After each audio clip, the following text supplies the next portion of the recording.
Remember, when I'm talking about debt, I'm talking about credit cards and bank loans. Credit that's been issued by the bank, be that on a credit card or actually via a loan, personal finance. Okay, I'm not talking about anything else. I'm not talking about fines. I'm not talking about like parking tickets. I'm not talking about council tax, nothing. Credit cards and bank loans is what I'm actually talking about. Specifically, that's why we've been studying and working with GDPR legislation so that we can use that to actually go against these debt collecting companies. Okay, it's not even the banks that we're going for, the credit card companies we're going for. No, it's the debt collectors, right? They're the ones that are breaching the data regulations. That's why we can go for them. So the whole process, what we do is, as soon as they send you a notice, they'll call it a notice of assignment, trying to use the word assignment because they're trying to fool you, right, into a deed of assignment, which it is not.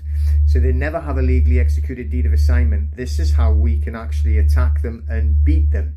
So we're going to use a subject access request, which comes under Article 15 of the GDPR legislation, which states that you are allowed to ask for all of your data that they are processing on you. You're allowed to ask for all of your data they are processing. We're not using the Law of Property Act 1925 or anything like that. What we're doing is we're using GDPR, which states that we're allowed to get all of our data. So we also have the case law to back that up as well. So when we actually go to the court, we can actually back it up with case law. So after we send the SER, they have 30 days to reply. If they reply, they usually reply with nonsense. They do not give you the legally executed deed of assignment. They give you a load of nonsense. That is a non-compliant response. Don't worry about it. Don't you want that? Okay, it's good. If they're going to deny it, if they're telling you you're an idiot, if they're telling you you got templates off the internet, good, right? Let them talk like that. Then what we're going to do is we're going to send a second SER, so you've got a second bite of the cherry. Here we're going to give you an extra 7 days to reply with compliance, or we're going to complain to the ICO. Then you file a complaint with the ICO. Don't wait for a reply. You don't need that. You just need the paperwork that you've made the complaint.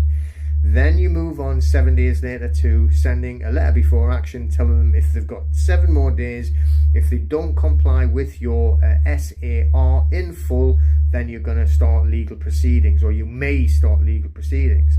Give them another 7 days, and then you're going to send the intention to prosecute or intent to prosecute. Same thing. So final warning, you haven't complied, you now got 7 days, and then boom, we are going to look at legal proceedings. After that 7 days, you will file the N1, which is you going after them for the breach. This is the process you got to go through. Do not do the first SER if you're not willing to do the rest. Do not do the first SER if you're going to panic when they go, no, we're not giving you nothing and you're stupid, right? Of course they're going to say that. So, you know, we just have to actually get over that, get past that and go after them. We're chasing them now. How cool is that? So let's do that. Let's go for that and go through the process. Don't panic about it once you start. And then these people, which their job is to scare you, their job is to intimidate you, their job is to insult you, their job is to make you feel bad and to be scared, and then like make you pay them. It's doing the job, but what you have to do is your job, and that is to laugh at them, stick with the paperwork. So what you're doing is correct. Don't care what they say. File it properly, do your paperwork properly, right? Go to the YouTube channel. It's all on the YouTube channel. If you need help, then you can message me directly on here. Then we can get it through to email. We'll get you a little bit of help.